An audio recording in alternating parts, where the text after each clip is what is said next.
The CBS Radio Mystery Theater presents...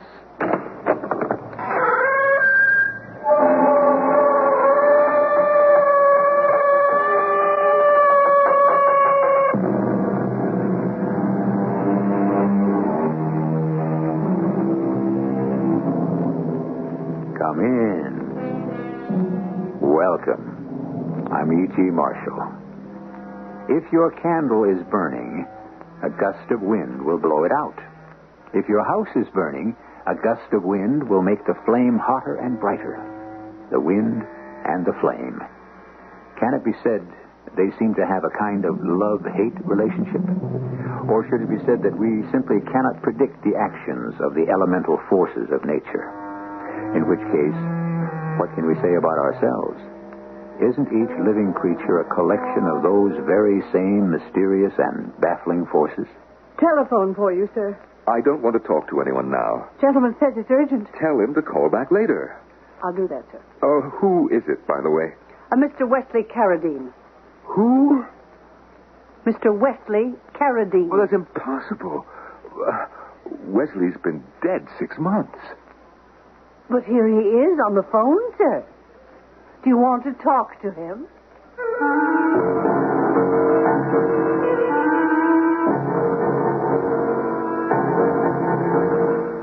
Our mystery drama, The Wind and the Flame, was written especially for the Mystery Theater by Sam Dan and stars Celeste Holm. It is sponsored in part by Sign-Off, the Sinus Medicines, and Buick Motor Division. I'll be back shortly with Act One.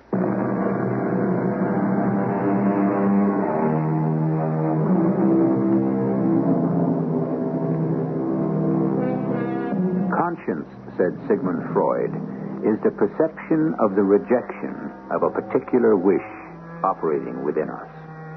And I take his word for it, on faith. However, I much prefer the definition by Robert Louis Stevenson, who revealed the heart of the matter when he said, "Conscience is the one thing I cannot bear." Well, as you can see, this is going to be a story about conscience. And the best place to begin a story is at the beginning. That's a rule. And rules were meant to be broken. We shall begin ours neither at the beginning nor the end, but somewhere in between. Yes? Is this the residence of Mr. Arthur Randolph Hale? It is. Oh, you're Mr. Hale. I recognized you. What is it you want? From your pictures. They've been in the paper. What can I do for you? Well, I have a letter for you. Oh, please come in. Won't you have a seat, Mrs. It's Miss. Unfortunately, I have never known wedded bliss. Although, to tell the truth, when one looks around, one is hard put to believe that marriage is really blissful. What do you think, Mr. Hale? Well, I think that I should like to see that letter. Of course. Here it is. From Mrs. Terwilliger. Penelope Terwilliger? Yes. Mr. Gerald Terwilliger's wife. I should say his widow. Thank you. Excuse me. Oh, I see you're having trouble reading it. As you know, her That handwriting... woman does it deliberately. It was always her affectation to have an illegible script. Well, you can try to squint and probe your way through it, but I can save you the trouble. I know what's written there. You do? Yes, Mr. Hale. It's a reference. A reference? A reference and a recommendation. For what? For employment. But for whom? For me. What sort of employment? Don't tell me that you're a mining engineer. No, sir. A geologist? A draftsman? A surveyor? A metallurgist? I'm none of those. Well, what are you? A housekeeper. And I might add, a very good one. I don't want a housekeeper. That may be, but you need one. Huh? Who says so? Mrs. Terwilliger, in her letter. I know it by heart. I'll tell you what it says. No, this is a sealed envelope addressed to me. How would you know what's in it? I made it my business to find out. After all, it's about me. Well, of all the... She writes, "Dear Arthur, now that Gerald is gone, I have decided to close the house and travel abroad for a year. This leaves my very valuable and trusted housekeeper, Miss Sabina Caldwell, at liberty. Arthur, I know how you always felt about me. Now that I'm alone, I keep thinking more and more about your proposal. However, you have lived by yourself too long. You have developed slothful habits in that large, neglected house of yours. And so I send you Miss Caldwell in the hope that she can civilize you. She will see that you eat regular meals, keep your place in order, and altogether tame you and make you fit for human society. I think I love you, Penelope. She wrote that? I'm prepared to start immediately, Mr. Hale. My trunk is just outside the door. Now, wait a minute. I haven't said that you can. As soon as the trunk can be brought into my room, I should like to inspect the kitchen. But you just can't walk in here If and... only you knew how she would sit and talk to me. For hours and hours on end. And she would talk about you. Me? With a sigh in her voice and a twinkle in her eye. Yes, she would say, I chose Gerald Terwilliger. I was young. I was foolish. If only I had to do it over again. There was a young engineer, Arthur Randolph Hale. What a fine, impressive name. And what a fine, impressive man he's become. A man of action, adventure. I'll pick that up. Hold on. No gentleman ever answers his own telephone. Oh, excuse me, sir. Are you in or out? Am I in? Do you wish or do you not wish to speak with anyone at this time? You mean that Penelope would actually talk about me? Oh, yes, at great length and considerable depth. Will you get rid of that telephone, please? That, sir, was my original suggestion. I don't care who it is. Tell him that I'm out to call back later. Yes, sir. Mr. Hale's residence. Who is calling, please? Oh, I'm sorry, sir, but Mr. Hale is out at the moment. Do you want him to return your call? Oh, I see. You cannot be reached. Yes, sir. I'll say that you'll call him back. Thank you, sir. Goodbye. It was a Mr. Carradine. Will you now tell me what Penelope Terwilliger said about me? Oh, it's not what she said so much as the way she said it. Now, hold on. It's a matter of nuance. Wait. Who was on the phone just now? Mr. Carradine. Carradine? Yes, sir. That was the gentleman's name. But it's impossible. I'm afraid I don't understand. You're sure that he said Carradine? Certainly, sir. Did he happen to mention his first name? Mr. Hale, are you feeling all right? Answer me. Yes, he did. Wesley. Wesley. He said, hello, this is Wesley Carradine. Is A.R. there? He asked for A.R.? That is you, isn't it? Arthur Randolph Hale? The man's voice, was it young, old, middle-aged? Well, you know how difficult it is to tell those things over the telephone. Well, try. How old a man would you say that he was? Well, not very old. What do you mean by not very old? Sir, I don't think you should excite yourself. Well, how old a man was it? Well, I would say he was about 30. Oh, 30, I see. You're sure 30? Well, as far as one can ever be sure of these things. Now, I think you had better sit down and try to calm yourself. Yes, but how would you describe his voice? I would say it was in the middle range, but on the lowish, throaty side. Did he have an accent? An accent? No, it sounded American enough. Was there anything about it? Wait, it did have an accent. What kind? Well, I'm not sure it would really be called an accent. It was more of a lilt. It's a lilt. Sort of a southern rhythm. Very musical. It can't be true. It simply cannot be true. What can't be true? It can't be Wesley Carradine. Why not? Because Wesley Carradine is dead. Well, if that's true. Of course it's true. He's dead. It was in the papers. It was in all the papers. Well, sometimes the press, and I don't say they do this deliberately, but there are times when they do exaggerate. But he's dead. There couldn't be any doubt about it. He was murdered. Well, then it must be another Wesley Carradine. Are you saying that there were two of them? Two men named Wesley Carradine? It's possible. Two Wesley Carradines, both 30 years of age, both with soft southern accents, both who would know me and call me A.R. You're positive Wesley Carradine is dead? Well, I was the one who identified the body. Oh, what a terrible moment that must have been for you. But why were you the one to do that? Well, because he worked for me. I see. Didn't he have a family? Yes, he had folks living on the East Coast somewhere. Well, he wasn't close with them. Mr. Hale, I begin to be troubled by the tone in your voice. I begin to hear the sound of hysteria. You must get hold of yourself. It was Wesley Carradine. It was Wesley. It couldn't be. If Wesley is dead. But... There are no buts. We live in a world of uncertainty and doubt. What we believe in may turn out to be matchstick temples built on quicksand. But of this we can be sure. The dead do not telephone the living. No. Well, how can I be sure he is dead when he... Will you excuse me for just a little while, sir? Where are you going? Don't leave me alone here. But don't answer it. Now, sir, you are reacting in a most immature manner. Mr. Hale's residence. I beg your pardon. I'm sorry, sir. You have a wrong number. Who was that? You heard me. A wrong number. You are lying. I'm not used to being called a liar. He just called back. Now, Mr. Hale. He was on the phone again. Wesley Carradine was on the phone again. Please, sit down, Mr. Hale. Please. And listen. A man has just called you twice within the past few minutes. Aha, you admit it. A man who says his name is Wesley Carradine. Did you hear that? A man who says his name is Wesley Carradine. Why should anyone lie about... Someone with a very unhealthy sense of humor and a wretched taste in practical jokes. Now, who would want to play a trick like that on you? I don't know. It is a trick, a bad joke, and you must put it from your mind. But what? Mr. Wesley Carradine is dead, isn't he? Yes, but Then there's nothing more to be said. Now, I understand the telephone company has a number, a special number to call if you require help in preventing harassing phone calls. Why don't you tend to that while I look in the kitchen and see about dinner? What's that?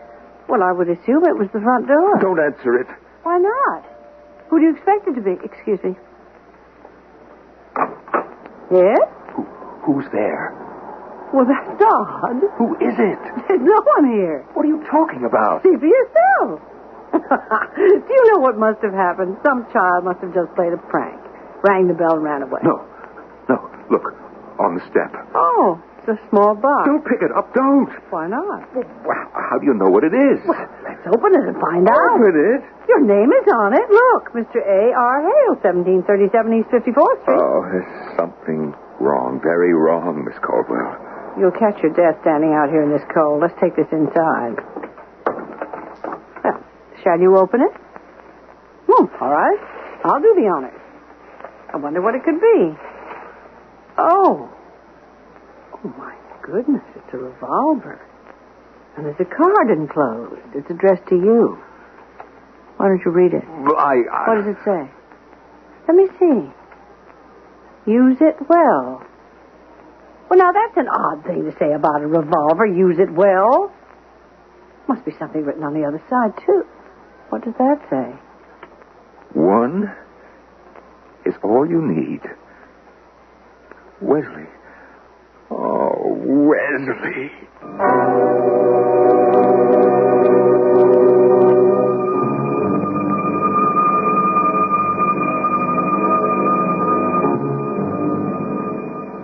You have to say one thing for Brother Wesley.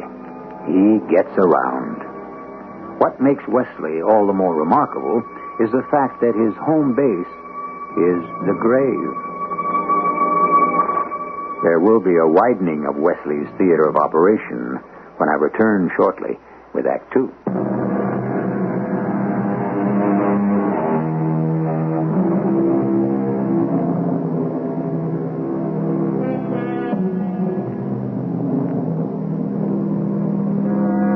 You can't be in two places at the same time, especially if one of them happens to be the grave. However, someone named Wesley Carradine seems to be extremely active, even though he is no longer alive. Now, wait a minute, some of you may be saying. Has it been definitely established that Wesley is dead? We'll take care of that in short order. Is that a real revolver? Wait, don't touch it. Fingerprints. Mr. Hale, some vicious person is out to destroy you. Use it well. One is all you need. Wesley. Where are you going, Mr. Hale? I have to see something for myself. Mr. Hale! What are you looking for? Yes. Here they are. Some letters, some notes in Wesley's handwriting. You see? You see? Isn't it obvious? Isn't what obvious? The writing is the same. Nonsense. And you can see Wesley Carradine wrote this card. This is a job for an expert. You and I are going to the police station. Why? Because something of a criminal nature is taking place. But that is Wesley's handwriting. It is not Wesley's handwriting. Wesley is dead. Now, sir, You happen to be very important to the future happiness of a woman to whom I owe a great deal, Mrs. Penelope Terwilliger. She has sent me here to take care of you until she can come back to America. I seem to have walked into the midst of some, very troublesome situation.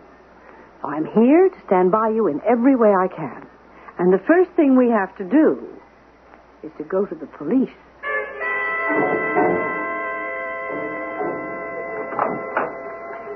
Will you come in, please? Thank you, Lieutenant Bauer. Mr. Hale? All right. Please be seated. Now, there were no fingerprints on the gun. Of course not. How can a corpse leave fingerprints? Well, there was a live bullet in one of the chambers, and the other 5 were empty. Use it well. One is all you need. Mm-hmm. And on the Suggesting that we have an affair. Wesley Carradine. He sent me his revolver. Don't you see? He sent me his revolver. Well, now, why would he do that? Assuming, of course, that what you're saying is true. I don't know. Now, look, Mr. Hale, Wesley Carradine was murdered exactly 6 months ago. Now, you know that. Yes, but I was involved in that case myself. The facts cannot be in dispute. Your chauffeur stopped by Mr. Carradine's apartment at 8 a.m. that morning to pick him up. There was no answer to the bell. The door was open. The chauffeur went in, found the place ransacked, and Mr. Carradine dead of a bullet wound. Now, that's where we were, and that's where we are. Is everyone absolutely positive that the dead man was Wesley Carradine? Miss Caldwell, is that your name? Yes. Well, your police department appreciates, even solicits, assistance from the citizens of this metropolis, but please don't be an amateur detective. We have enough problems as it is. Well, you are satisfied that the dead man was Wesley Carradine, Lieutenant? Yes, I am. Why? Did you know Mr. Carradine personally? Well, what does this have to do with... Did you know him personally? Oh, no. Then how could you be positive the dead man was Wesley Carradine? No, look, he was identified by the chauffeur and by Mr. Hale. What other identification did you look for? Other identification? Yes, a murder is committed. A corpse is found. 2 men say this is the body of a Mr. Wesley Carradine. On the basis of that testimony, you are satisfied that he is actually Wesley Carradine. Mr. Carradine was, as we were given to understand, more or less a stranger in town. As you were given to understand by whom? By Mr. Hale. Miss Caldwell, what are you trying to do to me? What are you trying to insinuate? I thought that you were on my side. I am, to the finish. I'm only trying to establish that we blithely accept a fact, which may be found to be an illusion. But why would I lie? What motive would I... Mr. Hale, please, I have a mission to preserve your sanity. A mission, Miss Caldwell? It's a private matter that does not concern the police. I'm trying, Mr. Hale, desperately to somehow establish the fact that Mr. Carradine is still alive. What made the chauffeur so sure the body was Mr. Carradine? Miss Caldwell, what you're trying to do is... Could we talk to the chauffeur again? There was no doubt about that body. Well, why can't we talk to the chauffeur? Because he's dead. He was killed in an accident last week. Mr. Hale, there have just been a number of upsetting events, and you are quite disturbed by them. I can only hope to prove somehow that Mr. Carradine is still alive, that you were mistaken in your identification. Because if he is actually dead... He is dead. I knew him very well. Why was no attempt made to notify next of kin? Because we didn't know any. Where did Mr. Carradine come from? I don't know. Then actually it would seem you knew very little about Mr. Carradine. That is right. I gathered that he had left home in disgrace. Disgrace? He hinted at some sort of misunderstanding. Anyhow, he never wanted to speak about it. He said that he was starting a new life. Why would anyone want to kill him? Miss Caldwell, we have been through all this as part of our routine homicide investigation. That may be the trouble. You treat it as routine. A human being has been murdered. Not only are you ignorant as to who may have done it, it appears now you can't even be sure of the identity of the corpse. We are sure. Excuse me. A man was murdered. We know that for a fact, and we found a corpse. The body was identified as that of Wesley Carradine. Okay. Wesley Carradine might not have been his right name, but he was the man who had worked for Mr. Hale here. Now, that man is dead. He was killed by a person or persons presently unknown, who then stole everything of value from his person and his apartment. Mr. Carradine is dead. But then how do you account for the telephone call? For this revolver with his name on it? Oh, come now, Mr. Hale. What was to prevent someone from buying a revolver and having Mr. Wesley Carradine's name engraved on it? According to the number on this revolver, it was registered in the name of Wesley Carradine. Lieutenant, anybody could buy a revolver and register it under Wesley Carradine's name. No. In the first place, the registration dates back 3 years. And in the second place, only the actual applicant can register the weapon because he has to be fingerprinted. We have verified Mr. Carradine's fingerprints. Oh, and there is another thing. Yes? Our handwriting expert says she is certain beyond the shadow of a doubt that the card was written by Wesley Carradine. Lieutenant Bauer, I am certain there must be an explanation. Well, there may be harassment here, and not. We'll look into it. Yeah, well, how do you propose to look into it? That is a good question. I wish I had an answer. Why would Wesley Carradine threaten from the grave, assuming that this is what's taking place? I don't know. Come, Mr. Hale, there must be a reason. Well, he didn't like me. Well now, why? Quite frankly, he thought that I drove him too hard. I paid him too little, and I expected too much. And did you? Well, I suppose so. But I'm just as strict on myself. You know, I tell you what I believe. And you can make anything out of this that you please. He probably resents the fact that he is dead and I'm still alive. Mr. Hale, if he's dead, he can't resent anything. Look, I don't know how the police department fits into all this. Now, I can only assume that we have malicious mischief. And I've got to take down some particulars. Now, how many servants in your employ, besides Miss Colwell here? I'm the only one. And how long have you worked for Mr. Hale? How long? Mm-hmm. Oh, I'd say about an hour. An hour? How did you get the job? I was sent to Mr. Hale by a friend of his, Mrs. Penelope Terwilliger. Mrs. Penelope Terwilliger. Mm-hmm. Well, I'll see what we can do.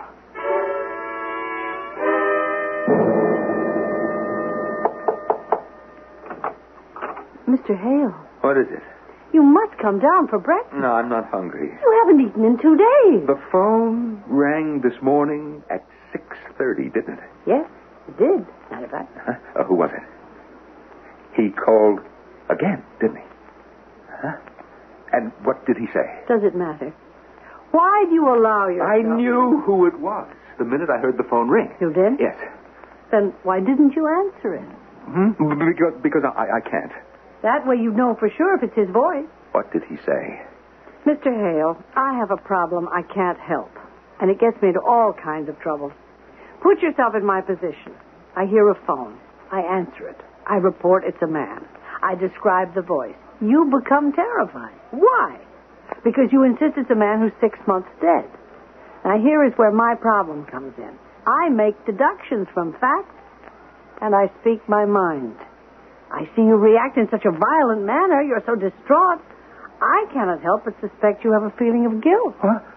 Guilt? Why should I have a feeling of guilt? Sir, were you not responsible for that man's death?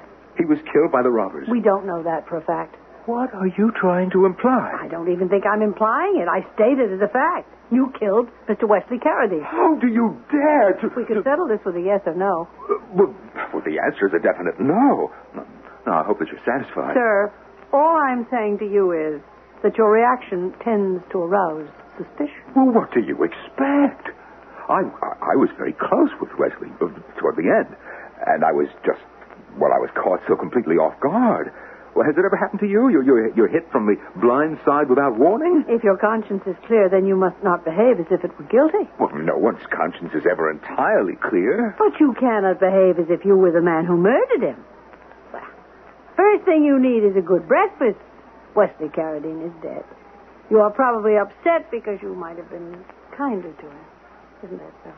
Yes. Be kinder to someone in the future, and you will have learned from his death. And now, for breakfast. Oh, yes, I'm starved. Oh, Miss Caldwell, what would I ever do without you? Oh, God, that's the telephone. Naturally. You answer it. Lay the matter to rest, Mr. Hale. You answer it. Miss Caldwell, I give you back your very own words. No gentleman ever answers his own telephone. Very well, sir. Mr. Hale's residence? Oh, it's you again. Never mind that. Before you even get started, you're playing a nasty little illegal game. We have the police and the phone company alerted. Sooner or later, you're going to be caught. Then, my friend, it's the jail or the asylum for the likes of you. Goodbye. I guess I told him. It was that voice? Yes, that ignorant and vicious person. Now, you know the best way to handle these people. What did he say? Don't even talk to them. As soon as you know who it is, hang up. But what did he say? What does it matter? Sooner or later, they get tired of the game.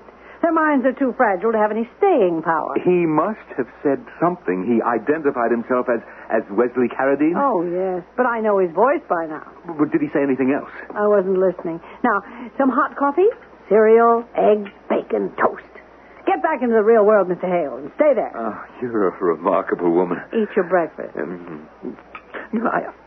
I wonder... I just wonder who that voice is. Good. We make progress.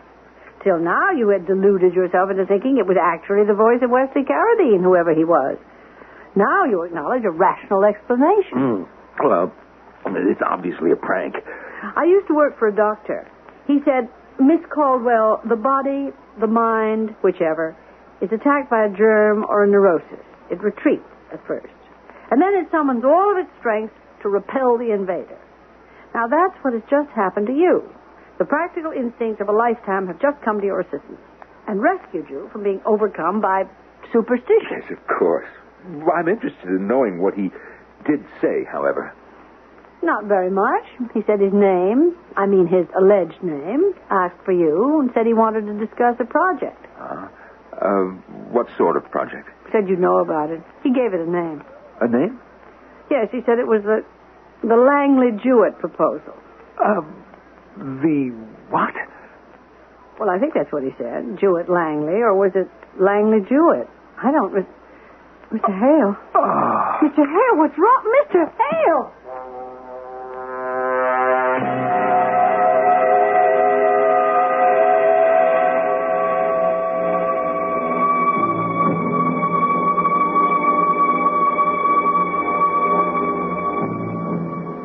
What's wrong? Mr. Hale has just collapsed on the floor. That's for starters. It seems that he has been knocked unconscious by the mention of a name. Now, what's in a name, the poet asks. The answer, quite obviously, is it all depends on whose name. We'll name some more names when I return shortly with Act 3.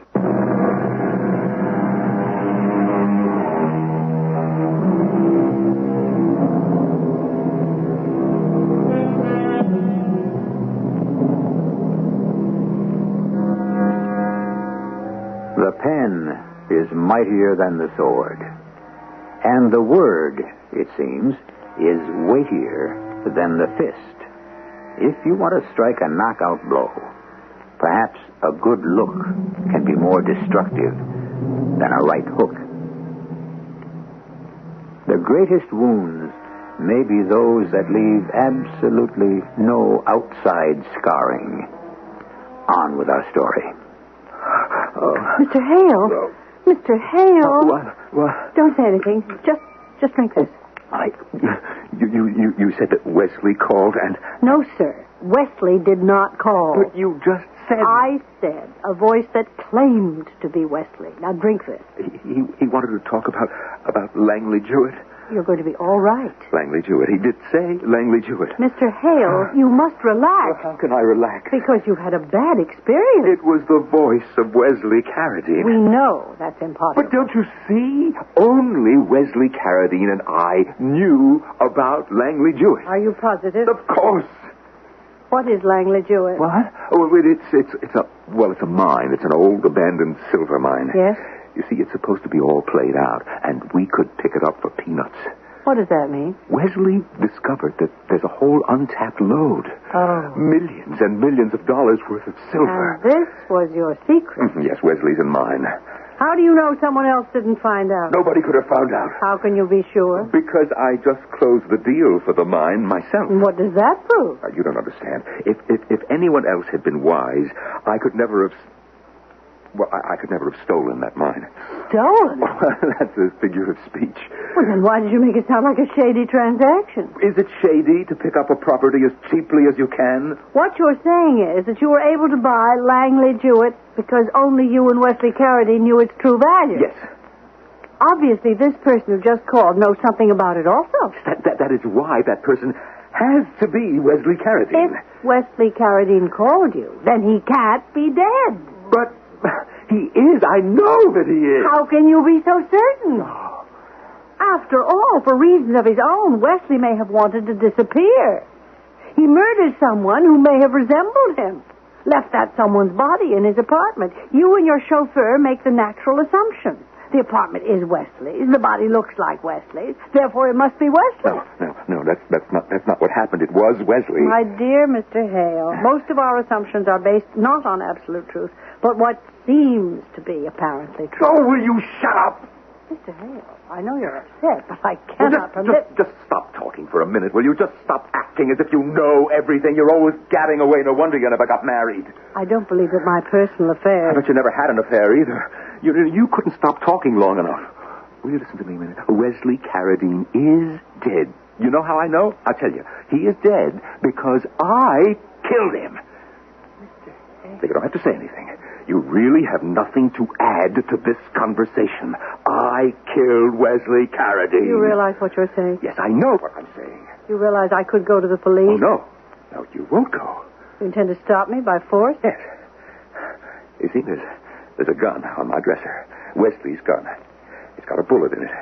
I could kill you, but I don't have to, because you will not go to the police. How can you be so sure? What? Because you wouldn't betray me. I have a higher obligation as a citizen. Well, it wouldn't do you any good. All you have is your unsupported word. I can deny it. Miss Caldwell, the police investigated that murder very thoroughly.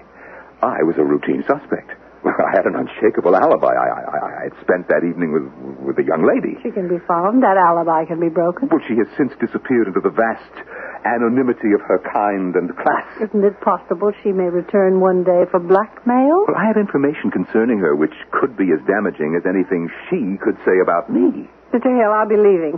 Leaving? I don't want to stay in a house with a murderer. But you can't leave me here alone. You've always lived here alone? I cannot be alone now. You're a murderer. But you can't prove it. Of course not. And that means the state can't punish you. But there is another punishment. There is another retribution.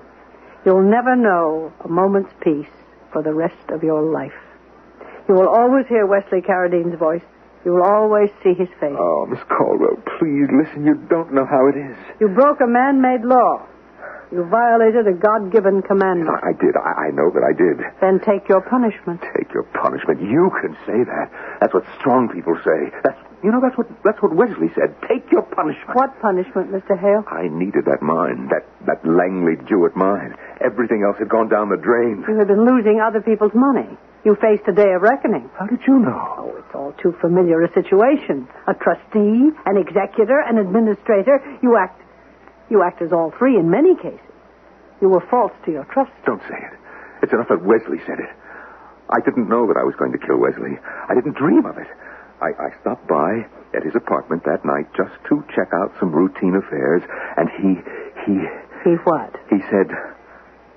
I'll never forget the way he said it. We're not going to steal that mine, Arthur. What?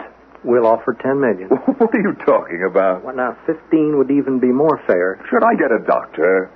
That's what we'll offer. We have an option to buy that mine for $30,000. No, but that would be stealing. Oh, you're crazy. Well, to knowingly buy something for the tiniest fraction of its worth is to cheat. But it's legal and legitimate business.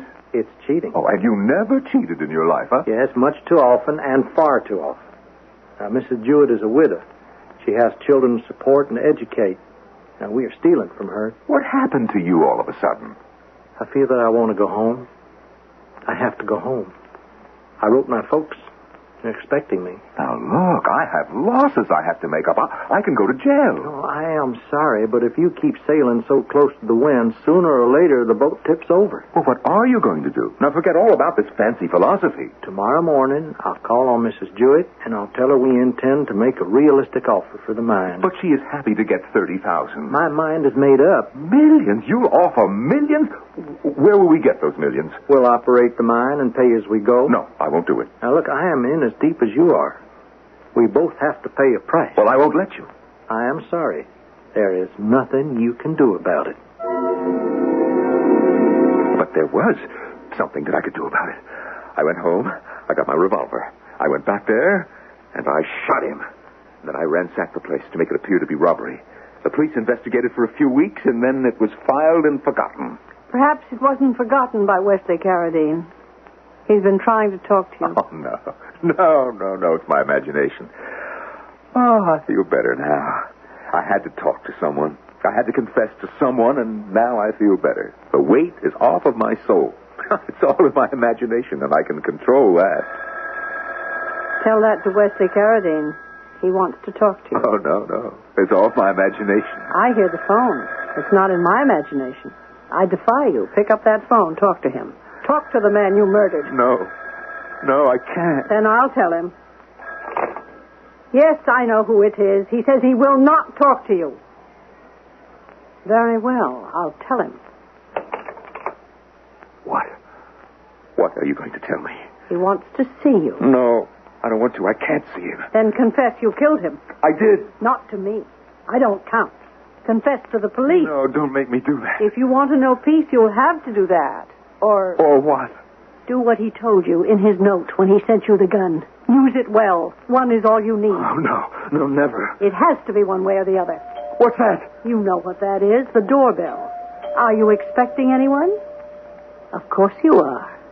Will you let him in, or shall I? No, tell him to go away. I can't tell him to go away. You can. How? Confess to the police, or follow his advice. No, I won't do it. You don't scare me. You're just a thing in my imagination. You don't scare me.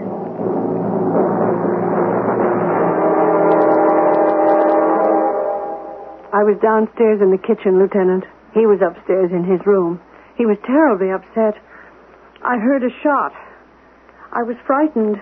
I ran upstairs, and there he was, lying in bed with the revolver beside him. You say he was depressed. He wasn't himself. Well, you saw that, Lieutenant, when he was in your office. Yeah. I am convinced that he killed Wesley Carradine. You are? Yeah. You get a hunch about people in my work. Unfortunately, you don't always get the evidence to back it. So I said to myself, here is a clear case of conscience bringing the man down. It does look that way. He confessed the murder to me. Yeah, I guess that's about the size of it. Except, why should his conscience have started to bother him? Who knows? Maybe you know. Me? Well, I have a theory. I don't want to bother running it down because I have too much else to do. And this case wraps up very neatly. You want to hear my theory? I'd love to. Well, you say you were recommended to Mr. Hale by Mrs. Penelope Terwilliger. Mm-hmm. Now, what if I were to get in touch with Mrs. Terwilliger and ask her to verify that? What would she say? You won't know. Unless and until you ask her. Well, I don't want to do that. Because if she says I don't know Miss Caldwell, I have no involvement. I see. Now, about the phone calls. You are the only one who ever answered the phone, and you are the only one who ever heard that voice. You are the one who said it called itself Wesley Carradine. That's what it said to me, Lieutenant. Yeah, well, let me go a little further. The revolver. Oh, you could have sent it to Mr. Hale. But it was obviously Wesley Carradine's. Where would I have gotten it? Well, I'll answer that question in just a moment.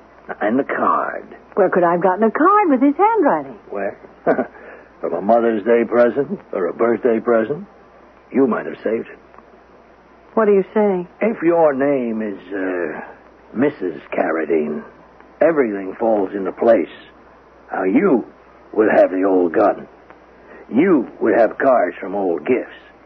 Oh, incidentally, what did he once buy you that he inscribed with, use it well, one is all you need?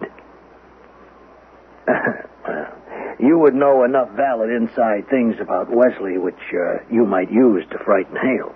It certainly is a fascinating theory. Oh, it gets better. Now, we are summoned to this address. We find Hale dead. A bullet wound, apparently self-inflicted. Now, he could have been napping. He could have been shot from very close range, what we call suicide distance. Yes, I understand you found his fingerprints on the revolver. Well, why shouldn't we? If somebody put the gun in his hand afterward. Oh, yes, it's a fascinating theory. Tell me, Lieutenant, what happens to theories like yours? Well, in this case, it appears open and shut. A man commits suicide. Now, I know for a fact he's been depressed. His conscience has been bothering him. But why do I have to go running around looking for complications, huh? What do you think? I think you're a most sagacious and sensitive police officer. And I want to thank you very much.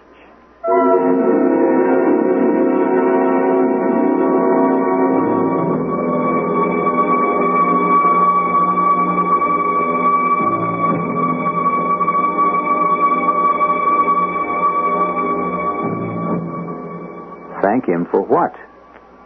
Who knows? So who killed Mr. Arthur Randolph Hale? His own hand, guided by remorse, or Miss Caldwell? Or is she Mrs. Carradine? You have as much evidence as we do. Why should we perform all the work? I shall return shortly.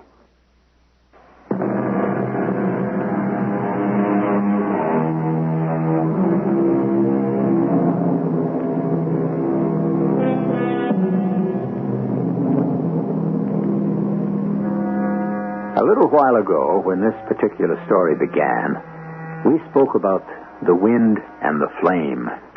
How the same wind can kill or give greater life to a blaze. And so it is within ourselves. We are the flame, our conscience is the wind. And we blaze or sputter according to those forces within us.